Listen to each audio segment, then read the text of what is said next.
ఇక నెక్స్ట్ జోగి రమేష్ 4 రోజులుగా అసలు పవన్ కళ్యాణ్ గారి మీద ఎన్ని మాటలు మాట్లాడాడు.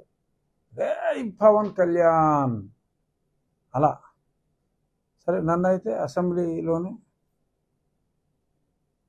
చాలా వరస్ట్గా మాట్లాడాడు. వరస్ట్గా మాట్లాడితే ముష్ నవ్వులు నవ్వుకుంటూ నచ్చావు రమేష్, నచ్చావని చెప్పి మరి ముఖ్యమంత్రి గారు తెగమెచ్చుకున్నాడు. ఆ తర్వాత నన్ను లుచ్చా అని తిట్టినందుకు ఆయన అచ్చా అని చెప్పి మంత్రి పదవి కూడా ఇచ్చాడు.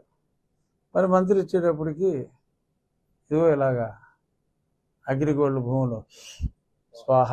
పాపం నిన్న అతని వైఫ్ ఏడుస్తుంది. ఆవిడ జాలేసింది నిజంగా. భార్యకి సంబంధం ఉండకపోవచ్చు, కానీ మరి అందరూ ప్రతి తల్లి కొడుకు మొగుడు ఎంత పనికి మాలిన ఎవరైనా మంచోళ్ళైనా అనుకుంటారు. ఏ తల్లి అయినా సరే అది ప్రతి తల్లి ఊరోళ్ళందరూ ఎదలైనా తన భర్త తన బిడ్డ మంచి వాళ్ళే అన్న ఫీలింగ్లో మాతృమూర్తులు ఉండటం సహజం. మరి ఆ కుమారుడు మరి తండ్రి మంత్రిగా ఉన్నాడు కాబట్టి వాళ్ళ పేర్లు వాడి ఉంటాడు. సో బట్ అతని పేరు ఉంది కాబట్టి అతన్ని అరెస్ట్ చేయాలి, ఎందుకంటే అతను నిజం చెప్పాలి కనుక.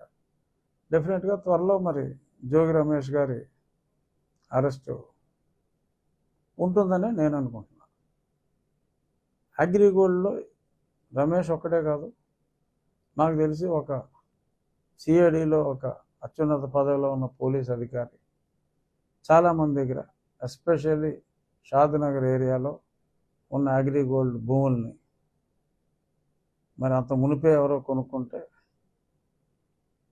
నీకు క్యాన్సిల్ చేస్తాను, క్యాన్సిల్ చేయకుండా ఉండాలి అంటే ఇది లిటిగేషన్ పెట్టి ఆ సేల్ క్యాన్సిల్ చేస్తాను. మరి సేల్ క్యాన్సిల్ చేయకుండా ఉండాలి అంటే అప్పుడు షాద్నగర్లో బాగా పెరిగిపోయినాయి రేట్లు, 6-7 రెట్లు పెరిగిపోయినాయి.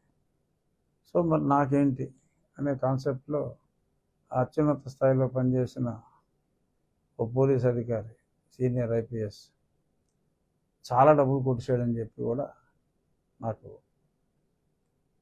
సాక్ష్యాలు ఉన్నాయి. సో మరి అవన్నీ కూడా బయటికి రావాల్సిన అవసరం ఉంది. అగ్రిగోల్డ్ భూములు అనంతం.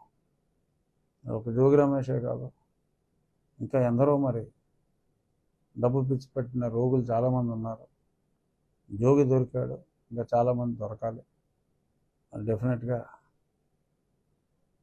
ఎవరెవరైతే అగ్రిగోల్డ్ భూముల్ని మరి సొంతానికి కాజేశారో అదొక పెద్ద లిస్టే ఉంటుంది అధికారులతో సహా. మరి అవన్నీ కూడా 1 by 1 ఈ ప్రభుత్వం పట్టుకుంటుందనే మరి నేను ఆశిస్తున్నా.